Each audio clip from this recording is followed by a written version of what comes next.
తినయ్ మహమ్మద్ అలీ, ఇతనితో పాటు ముగ్గురున్నారు. ఏం భూపతిరెడ్డి, మీ ఆవిడ నీకు డైవర్స్ ఇచ్చి వెళ్ళిపోయిందటగా? డైవర్స్ కాదయ్యా, పుట్టింటికి వెళ్ళింది అంతే. తీవ్రవాదుల్ని ఎట్టి పరిస్థితుల్లోనూ మనం పట్టుకోవాలి. అందుకే ఈ స్పెషల్ మీటింగ్ ఇక్కడ అరేంజ్ చేశాం. మిస్టర్ భూపతిరెడ్డి, ఫోన్ ఆన్ చేసి ఇక్కడ మీటింగ్ లో ఉన్నామని చెప్పి ఫోన్ ఆఫ్ చేశాయి.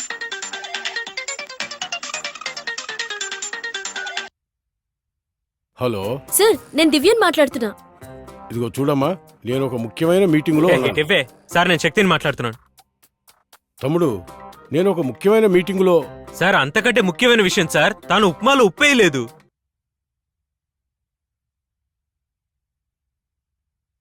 ఉప్మాలో ఉప్పేయకపోవటం కూడా ఓ ప్రాబ్లమారా? సార్, ఇంత ముఖ్యమైన విషయం మాట్లాడుతుంటే బాధ్యత లేకుండా మాట్లాడతారేంటి? మీరు అసలు పోలీసేనా? నేను పోలీసులు కాదురా. ఫోరం పోకుండా ఫోన్ లేని కాంప్రమైజ్ చేస్తే ఫోన్ చేసి సాగు దొబ్బుతున్నారేంట్రా? సార్, కత్తితో పొడుస్తాను సార్. ఏంట్రా అది కత్తితో పొడిచేది? నేనే కత్తి తీసుకొచ్చి ముందు నిన్ను పొడిచే టమాటాలు సార్. నేను నిన్ను నాటు బాంబులతో కొడతాను రా. సార్ సార్, అట్ల కాడుతో కాలుస్తుంది సార్, కాల్చేస్తుంది సార్. అదేంట్రా నిన్ను కాల్చేది? నేనే నా గల్లు తీసుకుని నిన్ను కాల్చి పారేస్తా.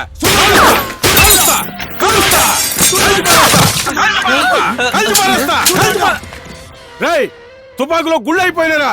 ఈసారి ఫోన్ చేస్తే నేనే నీ ఇంటికి వచ్చి తొక్కేస్తా. Control your self.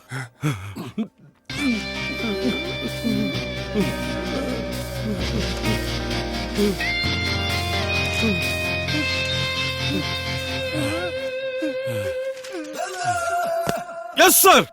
You are dismissed. ఏయ్, ఇంకా నీకు నాకు కుదరదే.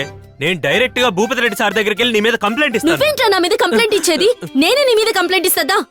పోవే, ఇవాళ నువ్వు నేను తెలుసుకుందాం. ఏంటి పోలీస్ ఆఫీసర్ వాచ్మెన్ లో నిలబడ్డాడు? సార్, నేను మిమ్మల్ని కలవడానికే వస్తున్నాను. తను అసలు ఏం చేసిందో తెలుసా? తను ఏం చేశాడో తెలుసా సార్? నువ్వే ఊరుకో. అసలు ఏం చేసిందో తెలుసా? మీ ఇద్దరి వల్ల నేను ఏమైపోయానో తెలుసా? మీకు నేనేం ద్రోహం చేశానురా? మిమ్మల్ని కలపాలని చూస్తే మా ఆవిడ నన్ను వదిలేసిపోయిందిరా. పెళ్ళాం పోతే పోయిందిలే, పోలీసు ఉద్యోగం చేసుకుని హ్యాపీగా బతకొచ్చని నా పనిలో నేనుంటే మీరిద్దరు నన్ను అక్కడ కూడా వదిలిపెట్టలేదు. మీ వల్ల నేను డిస్మిస్ అయిపోయాను కదరా. అయినా ఒక్క విషయం, ఒక్క కమిషనర్ కాదురా, 100 మంది కమిషనర్ వచ్చినా మిమ్మల్ని కలపడం ఎవరికి సాధ్యం కాదురా. రారా చిన్న. ఏంట్రా ఇక్కడే ఆగిపోయావు? సింహాన్ని డిస్కవరీ ఛానల్లో చూసుంటాం, ఫోటోలో చూసుంటాం, సినిమాల్లో కూడా చూసుంటాం, ఆఖరికి అడవిలో వేటాడి చంపడం కూడా చూసుంటాం. సింహం సింగల్ టీకి బెచ్చమెత్తుకోవడం చూసుంటావా? అక్కడ చూడు.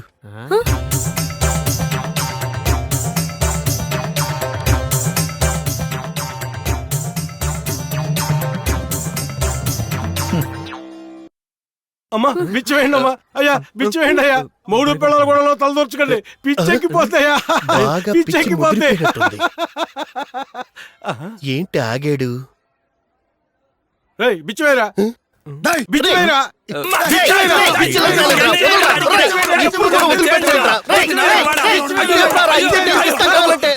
డబ్బులు గుడికెందుకు వచ్చావురా? పోరా రై. వీడికి ఎంత పిచ్చెక్కినా కూడా నన్ను కొట్టడం మాత్రం మర్చిపోలేదే. రేయ్, నిజంగానే పిచ్చోడైపోయినట్టున్నాడు రా. పిచ్చోడిని చేశారా? ఎరా, మీ ఇద్దరు గొడవ వల్ల ఆడు పిచ్చోడైపోయాడు. ఇంత గొడవ పడుతూ కూడా ఇద్దరు పిల్లల్ని ఎలా కన్నారా? అది బ్రదర్, మొదటిసారి గొడవ అయినప్పుడు కాంప్రమైజ్ చేశాడు. అప్పుడు వాళ్ళ ఆవిడ కూడా వదిలేసి వెళ్ళిపోయింది. అప్పుడే ఈడు పుట్టాడు. ఆ తర్వాత మాకు 17సారి గొడవైనప్పుడు మళ్ళీ కాంప్రమైజ్ చేశాడు. ఉద్యోగం కూడా పోయింది. అప్పుడే ఇది పుట్టింది. అది 17 కాదండి, 20వసారి. అదే, అది 17సారి.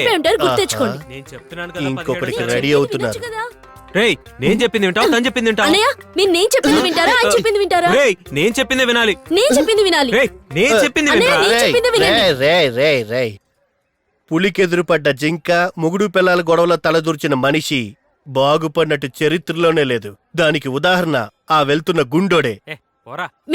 ప్రజలారా, మొగుడు పిల్లల గొడవ అనేది ఒక ఆట లాంటిది. ఆ ఆటలోకి వెళ్తే మనం ఇరుక్కుపోతాం, బయట నుండి వేడుక చూడాలి. That is the life.